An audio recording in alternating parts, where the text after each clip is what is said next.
안녕하세요. 금방 소개받은 박경래입니다. 사회 하시면서 너무 이렇게 과찬의 말씀을 해서 여기 오늘 발표가 부담이 되는데요. 중국에는 여러 번 다녀오기는 했지만 그쪽에 잘 모릅니다. 오늘 발표는 지금 앞에 좀 보이실 수도 있고요. 아마 여기서 보면 이따가 그래프가 컬러로 보일 거여서 여러분들이 가지고 있는 묘지보다는 발표문보다는 더 좋지 않을까 이런 생각을 합니다. 잘 아시다시피 중국하고 우리는 중국이 개혁개방하고 한국하고 수교하면서 이제 교류가 많아졌는데 그 교류가 많아지면서 한편으로 생각하면 중국 조선족들한테는 제가 표현하기로는 좀 재앙에 가까운 결과가 나타나지 않나 그런 생각이 들 정도로 급격한 변화를 보이고 있습니다. 우선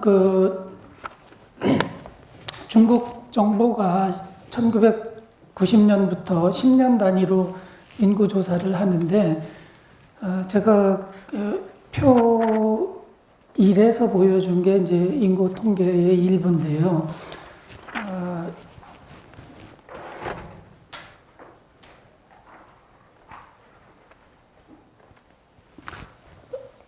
인구 통계를 보시면 알겠지만 1982년도, 그 다음에 90년도, 2000년도, 2010년도 이렇게 조사가 되어 있는데 90년도와 2000년도는 1920만 명이 넘었는데 192만 명이 넘는데 2010년에 오면 183만으로 인구가 줄고요.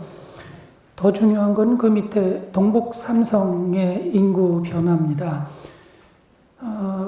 90년대, 2000년대 뭐 이렇게 보면 97%, 그 다음에 92%, 그 다음에 2010년에는 87%로 이렇게 주는 걸 볼 수가 있고요.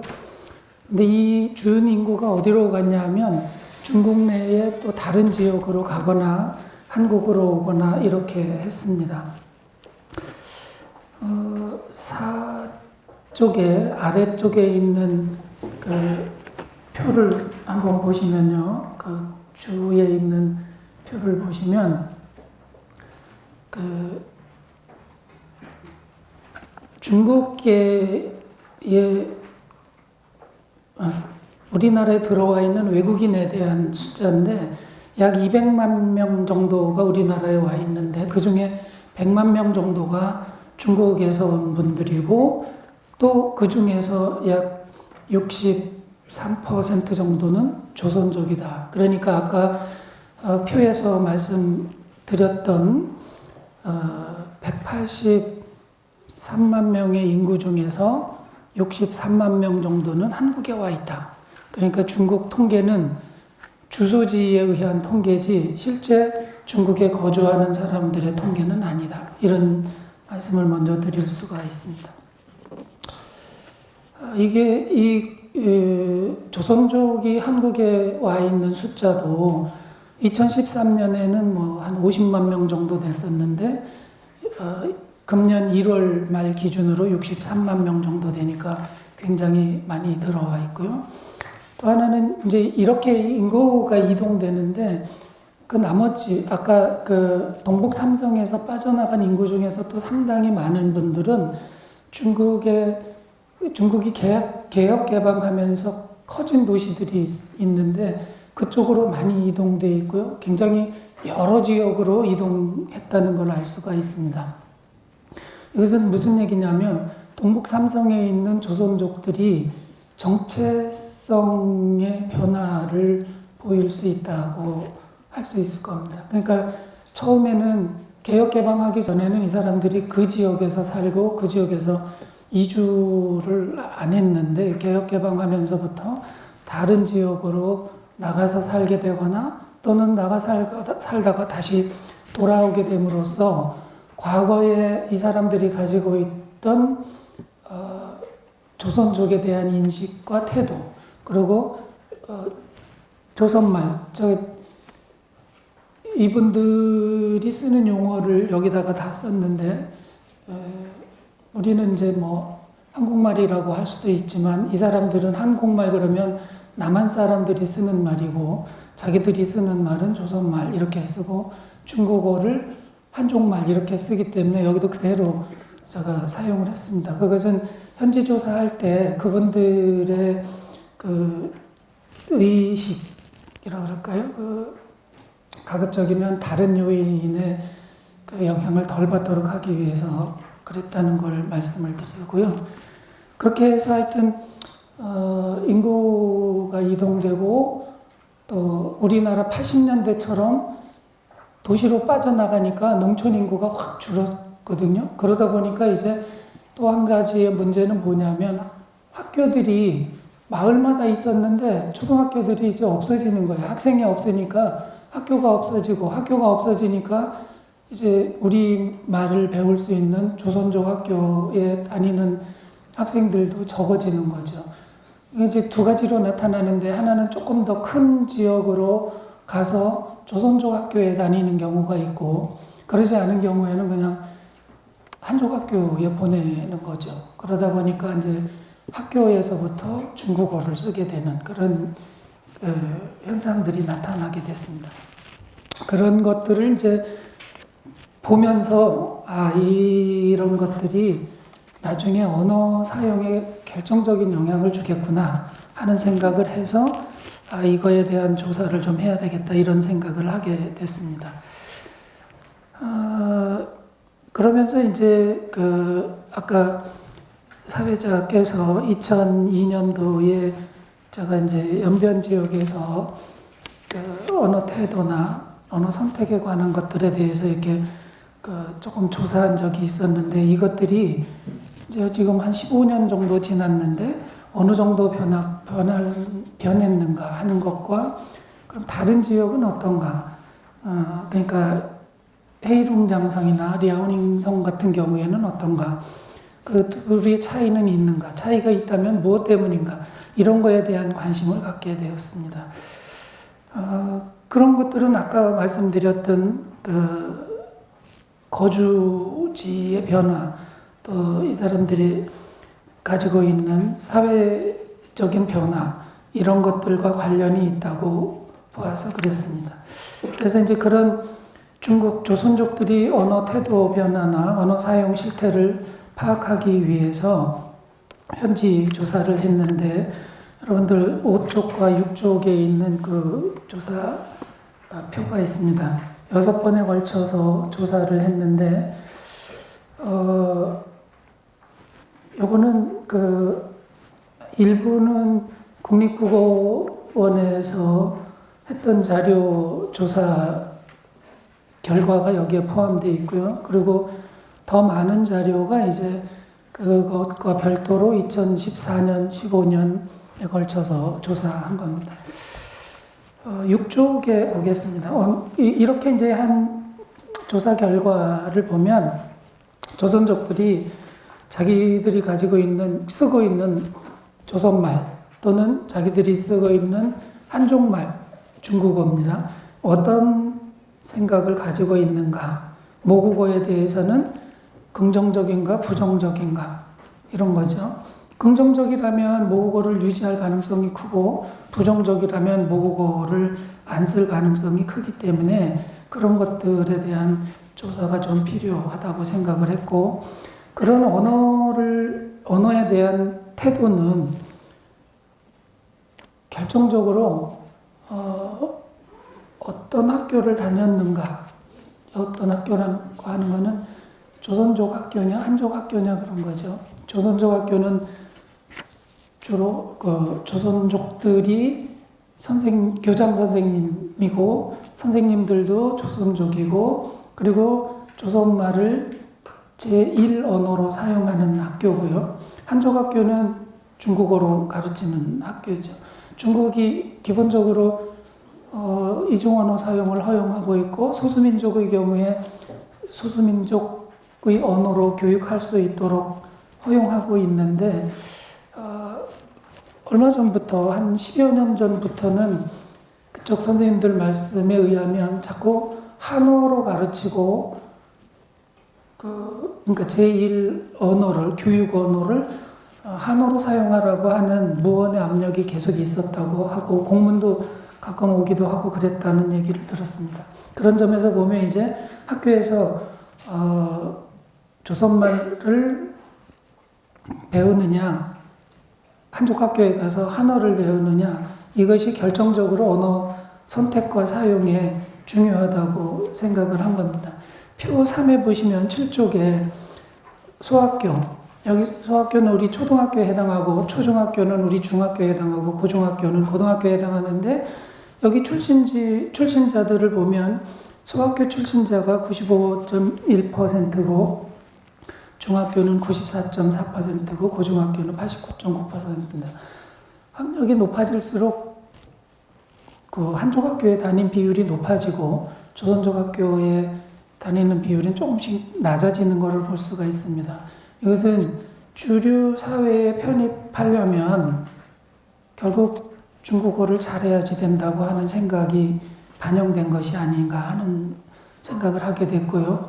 그런데도 불구하고 왜 많은 사람들이 조선족 학교에 이렇게 다니냐 하는 것은 민족의식이 강해서 그렇다고 볼 수가 있습니다. 기본적으로 이 사람들한테 물어보면 현실적인 이유가 많이 있는데도 불구하고 조선족이니까 이게 대답이거든요.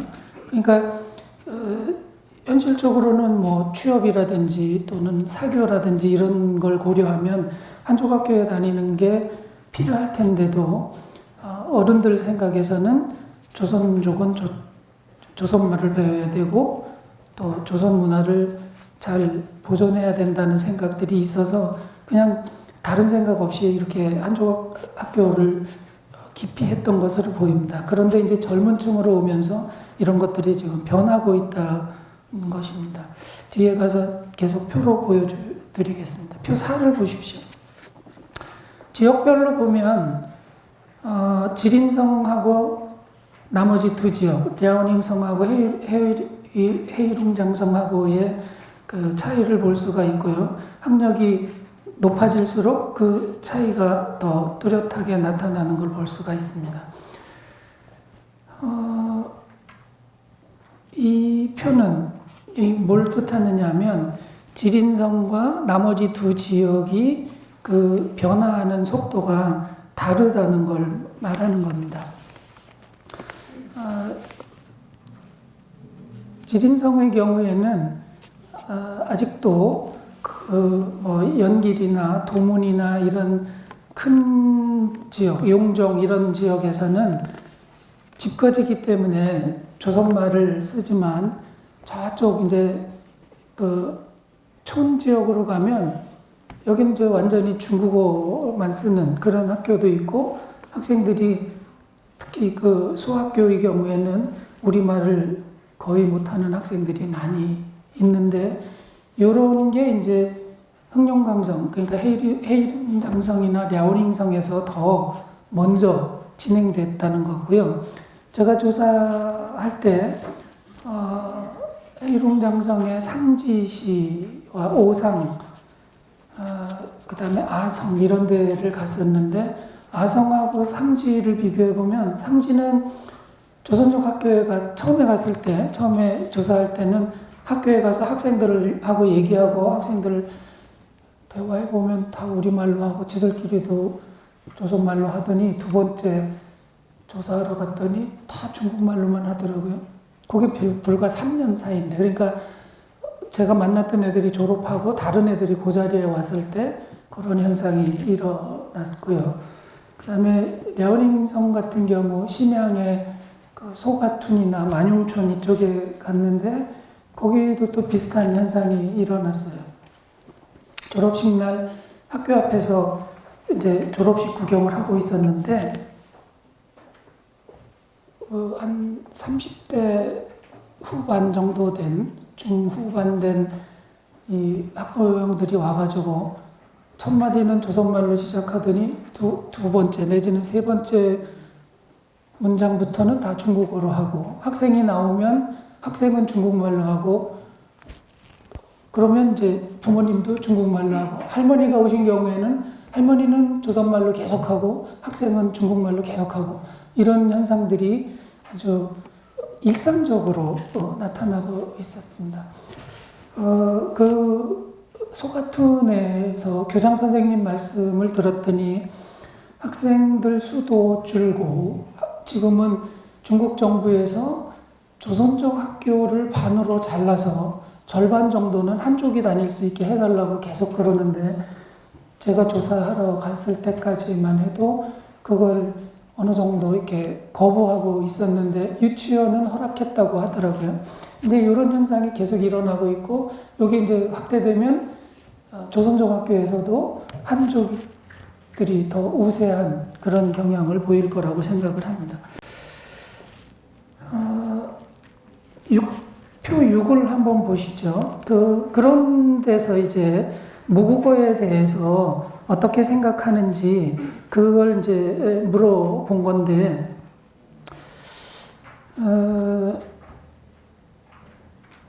이 표는 청년층이나 노년층 모두 조선말을 모어로 인식하는 비율이 비슷하지만, 한어를 모어로 인식하는 비율이 중년층이나 노년층에 비해서 청년층에서 훨씬 높다. 이건 무슨 뜻이냐면, 여기 표에 보시면 금방 드러나죠. 한족말은 27.4%가 청년층인데 중년층이나 노년층은 10% 아래거든요. 이 말은 젊은 사람들, 특히 이제 한 10대 이하 이런 사람들은 중국어가 더 익숙하고 중국어가 더 자연스럽다고 하는 걸 보여줍니다. 이거는 제가 장춘에서도 그런 걸 봤고, 이게 장춘의 조선족 교장 선생님의 소개를 받아서 어떤 가정 방문을 한 적이 있는데, 할아버지 할머니가 집에 계시고 손자가 이제 소학교 학생이었고, 부모님은 한국에 돈 벌러 왔는데, 여기도 아까 얘기한 것처럼 할아버지 할머니는 조선말로 하고 손자는 중국말로 하고, 제가 가니까 한국말로 인사하라 그러니까 한국말로, 우리말로, 조선말로 인사를 하는데 발음도 좀 부정확하고, 그리고 우리말로, 그러니까 조선말로 인사하라 그러니까 조선말로 인사하고 나서 바로 다시 중국어로 하고, 이런 게 이제 일상적으로 일어나고 있습니다. 그거는 아까 얘기했던 상지, 해일웅상성 상지에서도 똑같았는데, 아까 학교에서, 중고등학교죠. 거기에서 처음에는 조선말로 하다가 나중에 갔을 때는 한족말로 했던 것과 같은 건데, 여기서도 가정에서는 똑같은 현상이 일어났어요. 아까 63만 명의 조선족이 한국에 왔다고 그랬는데 3명 중에 1명이 한국에 와 있는데, 이 사람들이 주로 누구냐 하면 가장 일을 잘할 수 있는 나이대인 사람들이 한국에 와 있는 거죠. 그러니까 젊은 애들하고 노인들이 주로 남아있고, 또 이제 어떤 분들은 이제 한국에 일하러 오면서 아이들을 데려온 경우도 요즘에는 많이 있죠. 이러다 보니까 이제 양극화가 되는 것 같습니다. 이제 상지시 같은 경우에는 그 주변이 농촌이었는데, 다 농촌에 있었던 분들이 땅을 다 한족들한테 주고, 그 부모들이 한국에 오니까 이제 자식들만 남잖아요. 그러니까 할아버지 할머니가 손자 손녀 교육시키겠다고 상지시로 나와서, 농촌은 이제 이렇게 텅 비어 있고 상지시에는 이제 어르신들이 있는데, 여기 어르신들은 우리말을 잘하고 우리말이 제1 언어니까 별 문제가 없는데, 애들은 이제 그렇지 않은 거죠. 이런 것들이 그 중국 현지의 상황이고요, 학교의 상황입니다. 결국은 아까 얘기한 것처럼 조사 대상자들한테 네가 어떤 말이 제일 잘할 수 있는 말이냐, 그러니까 어떤 걸 모어로 생각하느냐고 물었을 때, 여기 표 6에서처럼 이렇게 청년층하고 나머지 두 연령층이 차이를 보인다는 것은, 이게 이제 시간이 가면 훨씬 더 가속화될 것이라고 하는 거죠. 표 7을 한번 보시죠. 지역별로 나눠본 겁니다. 지역별로 보면 지린성의 경우에는 조선말이 모어라고 인식하는 비율이 84%고 중국어, 한족말이 7.4% 정도인데요. 그 밑에 랴오닝성이나 헤이룽장성 보면 훨씬 떨어지죠. 그러니까 이 두 지역에서 먼저 이런 변화가 일어나고 있다 하는 것을 볼 수가 있습니다. 이렇게 연령층이나 지역에 따라서 모어에 대한 태도가 다르다면 실제 조선말 사용의 유창성이나 한어 사용의 유창성도 다를 수 있다고 볼 수 있죠. 그럼 어떻게 나타나는가 하는 것은 다음 표를 보시면 되겠습니다. 표 8을 보시면 조선말과 한어를 어느 정도 구사하냐, 조선족은 조선말을 잘해야 된다 이렇게 생각하는 걸 오정척도로 물어봤는데 지역별로 보시면 역시 앞에 표 7에서 본 거하고 똑같이 지린성과 나머지 두 지역이 다르다는 걸 알 수가 있고요. 두 번째 질문이었던 조선족도 한족말을 잘해야 된다에 대해서도 똑같은 거의 비슷한 결과를 가지고 왔어요. 근데 이게 요거는 조금 해석을 좀 할 필요가 있지 않나 하는 생각이 드는데 지린성에 있는 사람들은 다른 두 지역에 비해서 조선말을 잘하지만 자기들도 한족말을 잘해야 된다는 생각을 갖고 있는 거예요. 그거는 살다 보니까 중국어로 인해서 생기는 벽이 의외로 두껍다는 것을 느끼게 되는 거죠. 참고로 베이징의 중앙민족대학교의 교수로 있는 한 선생님 말에 의하면 이분이 연변대학교 출신인데 제가 간접적으로 들은 바에 의하면 계속해서 1등만 했던, 그래서 중국어도 잘하는 사람이라고 누가 알려줬는데 베이징에 중앙민족대학교 가서 학생들하고 강의를 하는데 중국어가 자꾸 막히더라.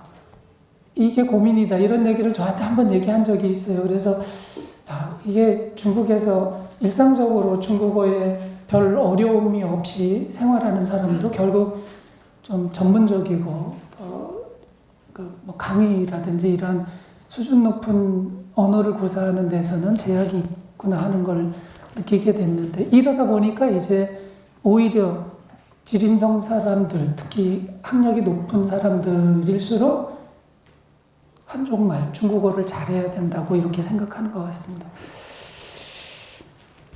근데 이제 청소년들의 경우에는 조금 또 달라요. 여기 표 9를 한번 보시면 노년층으로 갈수록 숫자가 높아지죠. 그런데 청년층은 낮아요. 이게 참 재미있는데 저는 그렇게 해석했습니다. 거꾸로일 것 같은데 청년층들은 자기들이 조선말을 잘한다고 생각해요. 제가 이렇게 객관적으로 들어보면 이 3대가 있는 데서 같이 대화하는 걸 들어보면 확실히 젊은 애들이 말 잘못해요, 조선말을. 근데 지들은 잘한다고 생각해요. 그게 왜 그러냐면 한족들이나 다른 사람들에 비해서 자기들이 조선말을 잘 쓸 수 있으니까 스스로 자기 평가를 할 때는 잘한다고 생각하는데 객관적으로 보면 다른 거죠. 그러니까 이제 뒤에서도 말씀드리겠지만 어르신들이 볼 때는 쟤네들 큰일 났다고 생각하는데 본인들은 전혀 그렇게 생각 안 하는 거예요. 그 결과가 이 표 9라고 볼 수가 있습니다. 그 다음에 그러면 이 조선족들이 어떤 말을 더 잘해야 되느냐 이거에 대해서 물어본 것도 보면 거기 청년층, 중년층, 노년층 지금 표 9와 같은 결과를 보여준다고 볼 수 있는데 조선말을 잘해야 된다는 것이 높죠. 한족말보다. 그리고 한 가지 특징적인 것은 청년층들은 한국말도 잘해야 된다고 생각하고 있는 겁니다. 이거는 이제 한국어에 영향이 있고 한국에 왔다 가거나 또 부모들의 영향이나 또 뭐 매스컴의 영향이나 이런 것들이 얘네들한테 영향을 주었다고 볼 수가 있는데, 제가 깜짝 놀란 거는 한국에서 뭐 그 유행하는 것들이 일주일 후면 연기돼서 바로 유행하고 있어요. 그래서 어떨 때는 저는 모르는데 걔네들은 벌써 알고 있고 저한테 물어보는 경우도 꽤 많이 있었거든요.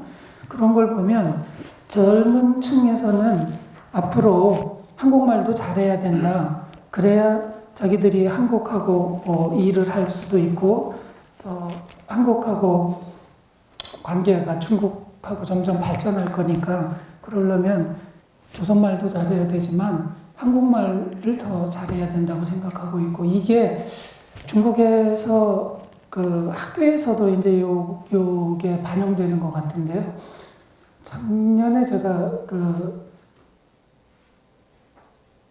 심양에서 들었고, 그 다음에 연기대에 있는 연변대학교 교수님한테 들은 것 중에 하나가, 한국어를, 그러니까 조선말 시간에 한국어를 가르치고 싶다. 조선족 선생님들한테 조선어 시간을 맡기고 싶지 않다는 얘기를 하시는 교장 선생님들이 있었어요. 그래서 한국어 교사를 파견해주면 숙식을 제공해주겠다. 급여는 많이 못 주지만 중국 기준으로 줄 수밖에 없겠지만 숙식을 제공해 줄 수 있겠다. 이런 얘기를 하는 말을 들었는데, 이게 이제 중국의 현실인 것 같고, 요게 조금 청년층들이 한국말을 배워야 된다고 하는 것하고도 관련이 있는 것 같습니다. 그러니까 중국 조선말을 사용해서는 한국하고 교류할 때 한계가 있다. 이런 걸 이제 느끼고 그것을 교육 현장에 반영하는 그 초기 현상이 아닌가, 이런 생각을 하게 됐습니다. 그 다음에는 그 그림 2를 한번 보시죠. 조금 전에 얘기했는데 조선족들이 제일 잘해야 된다고 생각하는 말이 조선말이기는 한데, 그러면 그 조선말이 앞으로 어떻게 될 거냐, 이걸 이제 물어본 겁니다. 그랬더니 점점 없어질 거라고 생각하는 사람들이 26.9%고, 잘 모르겠다가 19.6%고, 한국말로 변할 거다가 19.4%입니다. 이 점점 없어질 거라고 생각하는 그 부정적인 응답이 가장 많았고, 잘 모르겠다도 좀 부정적인 걸로 치면 상당히 많은 사람들이 조선말의 장래에 대해서 부정적으로 생각하고 있다고 볼 수가 있습니다.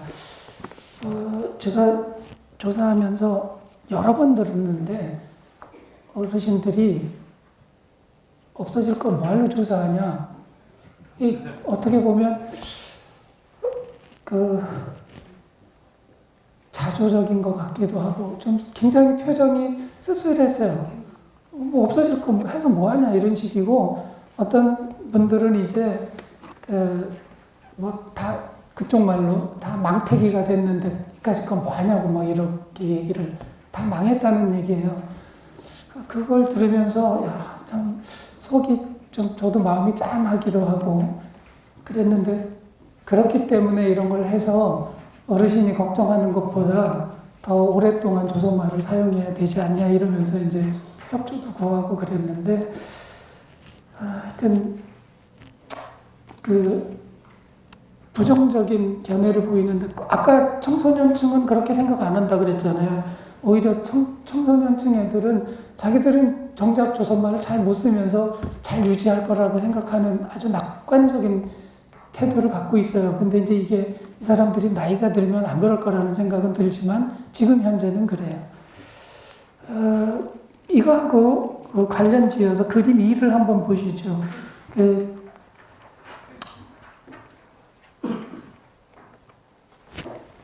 여기 색깔이 이게 더 잘 보이는데요.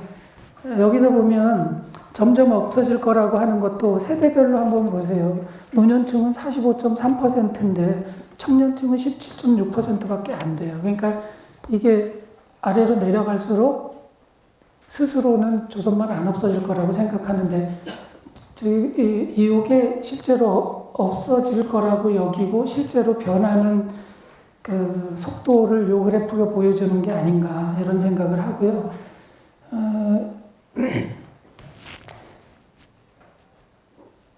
이 세대별로 이렇게 나타나는 것은 아까 얘기한 것처럼 정체성에 대한 그 정도 차이도 있다고 생각을 하는데요.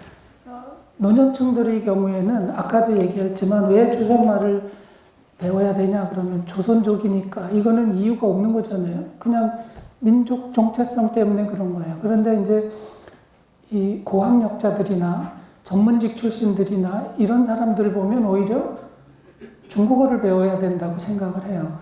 제가 산지에서 학부형들하고 인터뷰하면서 느낀 것 중에 하나가 그분들이 학교 선생님들한테 불신이 되게 크더라고요. 이게 뭐 때문에 그런가 봤더니 자기네 선생님들이 그럴 때 얘기하는데 자기들은 애들을 한족 학교에 보내면서 우리 보고는 조선족 학교에 보내라고 그런다. 그러니까 이제 조금 깨어있는 사람들은 중국 사회에서 살려면 중국어를 잘해야 되니까 이제 중국어 수준을 높이기 위해서 한족 학교에 보내는 거죠. 그리고 자기들이 생활하면서도 보니까 이게 필요하다고 생각하는 거예요. 그런데 이제 학교에서는 학교가 조선족 학교가 자꾸 쪼그라드니까 학생들을 유치하기 위해서 홍보를 하는데 이분들이 가만히 보니까 자기 자식들은 안 보내면서 우리만 보고 우리 보고 그렇게 보내라고 한다고 하는 그런 얘기를 제가 여러 번 들었습니다. 그 다음에 다음 그림을 보시죠. 그림 3인데요.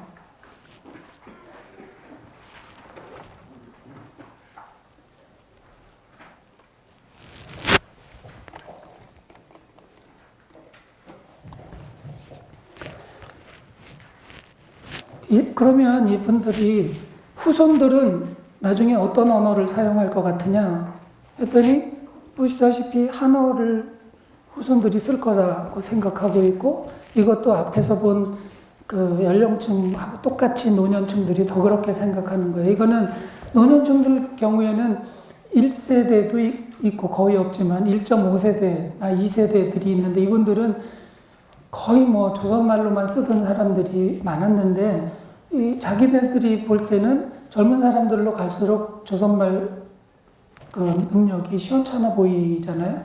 그러니까 이제 그런 걸 통해서 볼 때 눈으로 보인다는 거죠, 변화가. 그래서 앞으로 후손들은 한어를 1순위로 쓸 거다 이렇게 보고 있고 그럼 앞으로 조선족이 쓸 언어는 뭐냐? 그러면 그림 4에서 보듯이 조선족들은 역시 조선말을 쓸 거다. 그런데 50%가 넘지 않는다는 걸 볼 수가 있고요. 아까 얘기했던 것처럼 한국말을 쓸 거라고 하는 사람들도 약 20% 가까이 된다는 걸 알 수가 있습니다. 이게 이제 현실적인 변화를 보여준다고 볼 수가 있고 그 다음에 이제 그림 5를 보시면요. 앞으로 조선족 사회에서 사용하게 될 언어는 뭐냐? 이거는 연령층별로 다른데 아까 보면 청년층이 그냥 근거 없이 낙관하고 있다고 하는 게 그대로 드러나고 있고요. 중년층의 경우에는 한어를 더 많이 쓸 거다. 이거는 자기네들이 사회생활하면서 보면 한어를 안 쓸 수가 없기 때문에 그래요. 퇴직하신 분들도 얘기 들어보면 자기가 공직에 있을 때나 또는 중국 회사에 있을 때는 한어만 썼고 한어를 주로 많이 썼다 이런 얘기를 많이 하는데 결국 그쪽에서 중요한 역할을 하려면 한어를 써야 된다. 그리고 일부 어르신들은 한어를 유창하게 해서 자기가 조선족이라고 하는 걸 숨기기도 한다는 얘기도 들었습니다. 노년층의 경우는 뭐 조선말을 당연히 많이 쓸 거다 이렇게 생각하는데 다 50%를 넘지 않는다는 것이 이제 이 현실적으로 어느 정도 이게 변화가 심한지를 보여준다고 할 수 있겠습니다. 시간이 없다고 하니까 계속 좀 넘어가서요. 그림 6으로 가겠습니다. 17쪽입니다. 자, 이제 아까 얘기한 것처럼 어느 언어를 선택하고 어느 언어를 쓸 것인가 하는 것은 학교를 어디에 보내느냐가 결정적일 거라고 얘기를 했는데, 그래서 학교를 어디에 보낼 거냐, 유치원이나 학교를 어디에 보낼 거냐 이렇게 물었는데, 조선족 유치원이나 조선족 학교에 보내겠다는 비율이 67.7%고요. 그 한족 유치원이나 학교는 20% 정도 됩니다. 근데 이거는 주로 조선족 학교, 그 다음에 그 조선족들이 많이 있는 지역에서 조사를 했기 때문에 이런 것 같습니다. 조금 더 한족 학교에 가 있는 학생들이 어느 정도가 되는지를 10년 이상 좀 파악해 보려고 그러는데 안 알려줘요. 중국에서. 그리고 연변대학교의 그 사범대학 교수들한테 물어봐도 자기들도 모른다 그러고 안 알려준다고 하더라고요. 그래서 그걸 잘 모르겠는데, 그게 여기 반영이 안 돼 있는데 그게 반영이 되면 훨씬 차이는 달라질 거라고 보입니다. 그 다음에 그림 7인데요. 그 이유는 뭐냐? 그러면 그냥 조선말을 잘해야 되기 때문에 아까 얘기한 그냥 막연한 민족 정체성이죠.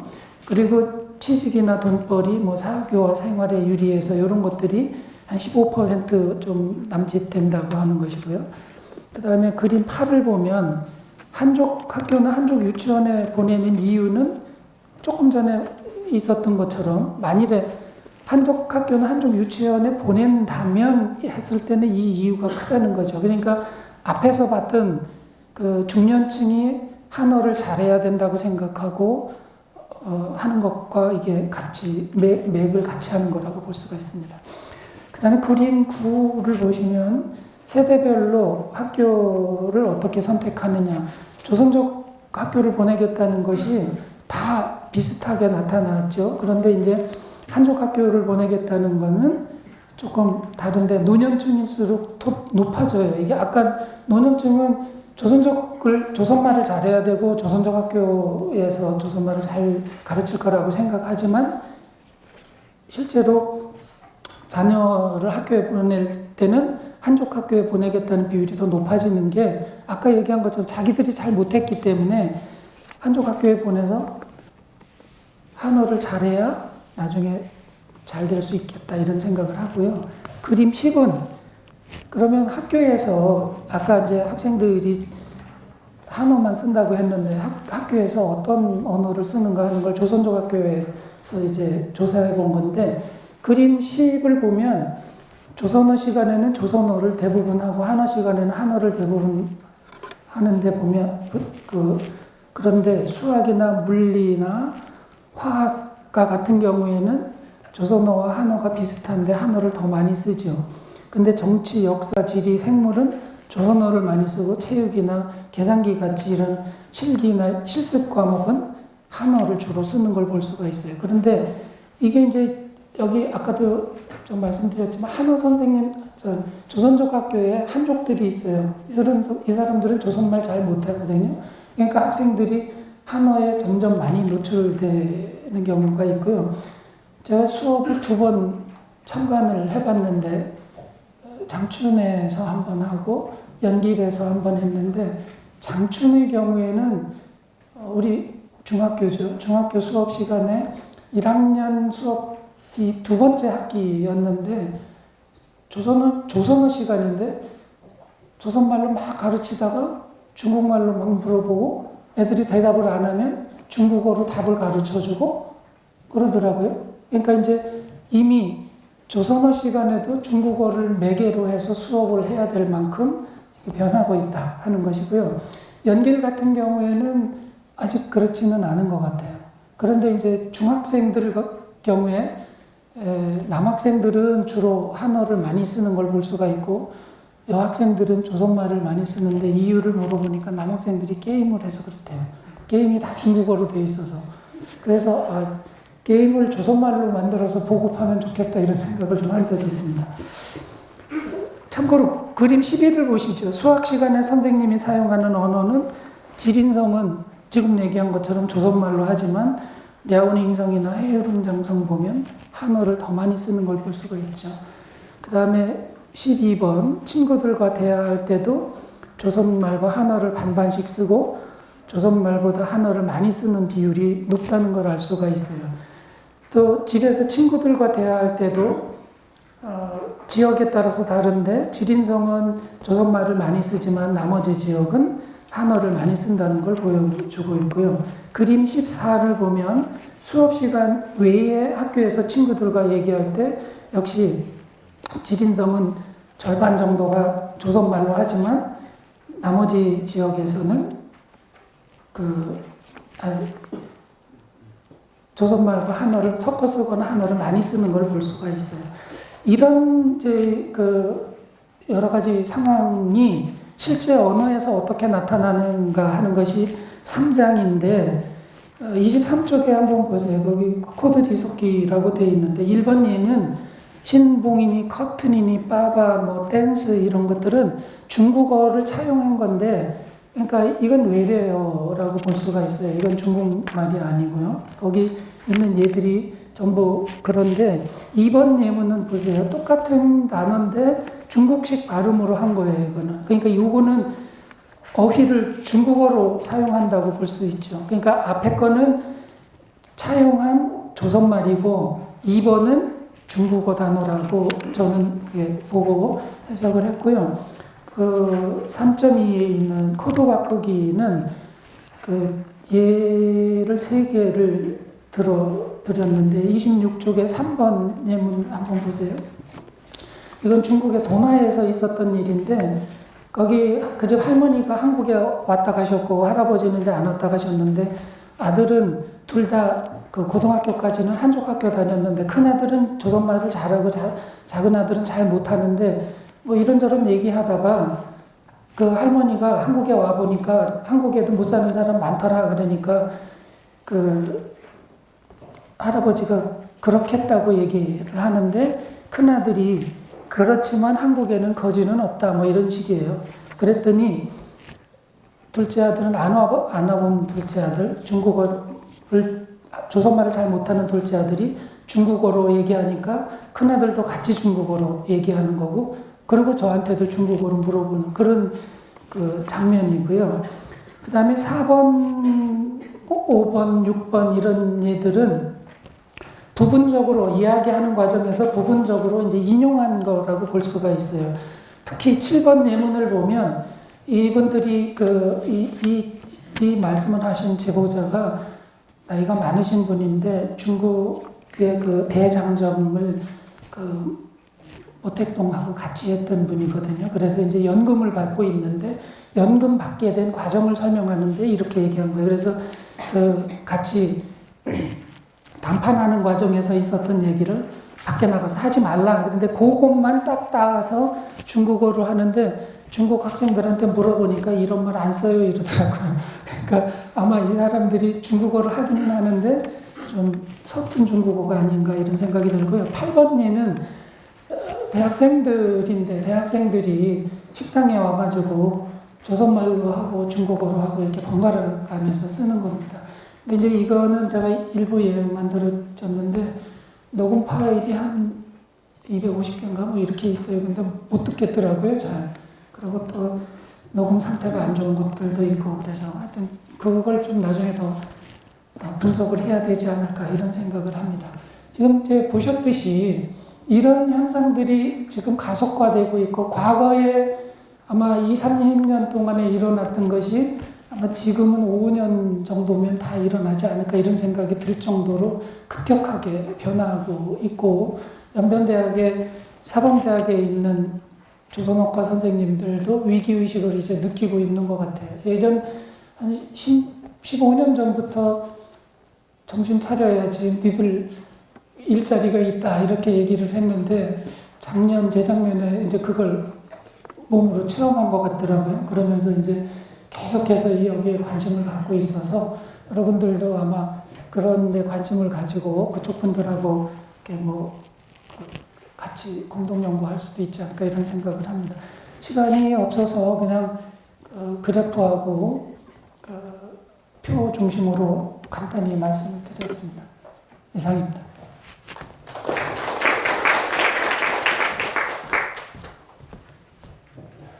예, 선생님 여러 가지 많이 준비하셨는데 충분히 시간을 드리지 못해 죄송합니다. 아직 한 5분 정도 여유가 있는데 듣고 혹시 질문 있으신 분 계시면 한두 분 받도록 하겠습니다.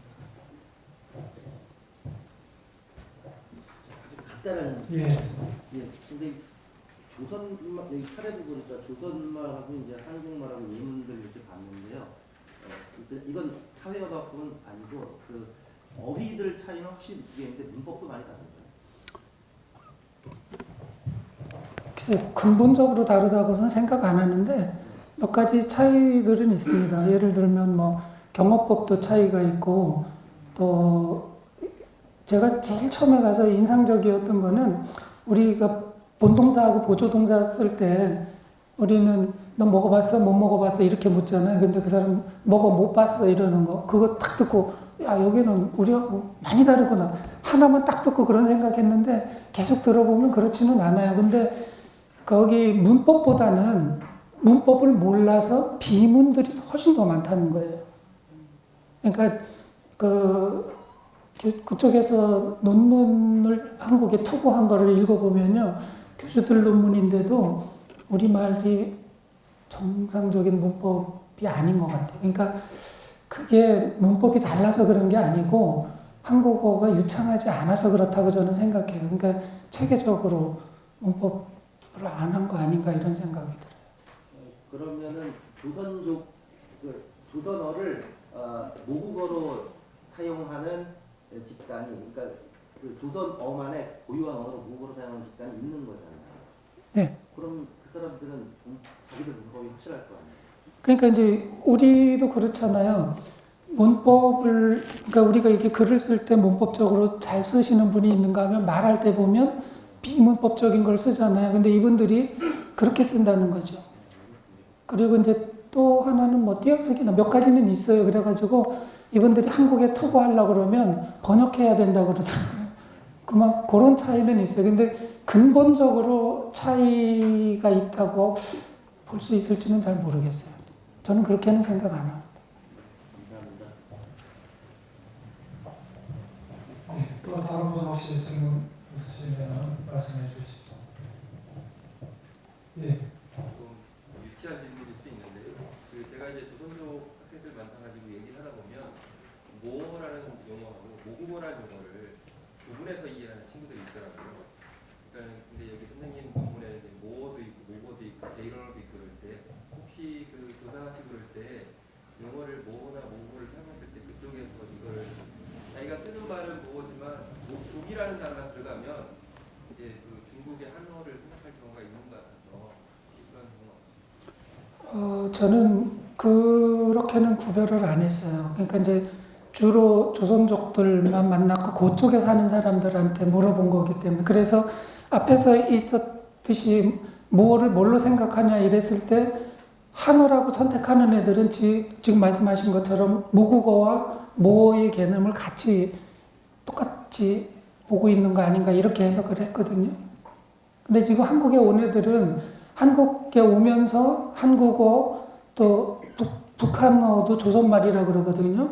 그리고 이제 연변에서는 자기들이 조선말 그러면 연변말이에요. 그런데 북한하고 구별할 때는 연변 조선말 이렇게 얘기하니까 그런 것들을 구별해서 거기서는 쓰는데 한국에 오면 이제 한국어라고 하는 게 있고 자기는 모국이 어딘가 이런 생각을 하기 때문에 그런 학생은 구별하는데 중국에서는 거기서만 있는 사람들은 잘 구별 안 하는 것 같습니다. 근데 제가 알기로 중국에서는 모국어라는 용어를 안 쓰는 잘 안 쓰는 것 같았어요. 저희 한국에는 왜 어떻게 모국어라는 용어를 쓰게 된지 모르겠는데 북이라는 용어 일본말이죠. 외국어, 모국어. 그래서 북이라는 용어를 꼭 우리가 이 학문적으로 쓸 때 여기다 넣어서 이해를 해야 되는 것인지 지금 이제 그쪽에서 오신 분들이 자꾸 사실 제가 그 부분을 처음에는 생각을 했는데 가급적이면 그런 것들은 피하려고 했습니다. 현지에서 혹시 정치적인 문제로 그 어려움을 겪을 수도 있기 때문에 제가 한번 그 조사 갔다가 자료 다 뺏길 뻔했거든요, 공항에서. 그 예전에 그런 분들이 많이 있잖아요. 그 저기 사회학 가셨던 분들 자료 다 뺏겨가지고. 근데 나중에 지금 아까 얘기했던 중앙민족대학교 교수가 사회학을 했는데 서울대학교에서 했어요. 제 가이드 했던 친구거든요. 그래서 이제 유학을 오게 됐는데 그 나중에 이제 제가 그 얘기를 해줬어요. 그랬더니 여기 와서 공부하면서 그 얘기도 듣고 그러고서 연변대학교 가서 자료를 찾아봤대요. 그랬더니 연변대학교 도서관에 다 있는데 다 딱지가 붙어 있더라. 근데 그게 이만큼 되는 게 23개, 3권이었다고 그러더라고요. 그런데 이제 그걸 보려면 열람 신청을 해야 된다 그랬는데 지금은 사실 별 문제가 안 되는 거예요. 지금 관점에서 보면. 근데 그때 당시에는 그게 굉장히 심각했던 거죠. 예전에 빼앗겼던 자료 출판이죠. 예, 그거 그대로 갖고 있다고 했는데 지금도 있는지는 모르겠어요. 제가 그래서 그 나중에 그 조선족 사회 연구하려면 그게 기본 자료가 될 테니까 한번 찾아봐라 그랬더니 있다고 하더라고. 예, 방금 자료조사와 관련돼서 간단히 말씀을 해주셨는데 요즘 사드 문제로 한국하고 중국하고 상당히 관계가 나빠져서 앞으로 선생님께서 중국에 들어가셔가지고 또 자료조사를 하셔야 되는데 거기에 영향이 얼마나 있을지 좀 걱정이 됩니다만 여러 가지 아마 선생님도 궁금하신 그런 점이 많으실 것 같은데 점심시간을 이용해 주셔서 대화를 나눠주시면 좋겠습니다. 그럼 이상으로 박경래 선생님의 기조 발표 모두 마치도록 하겠습니다. 큰 박수 부탁드립니다.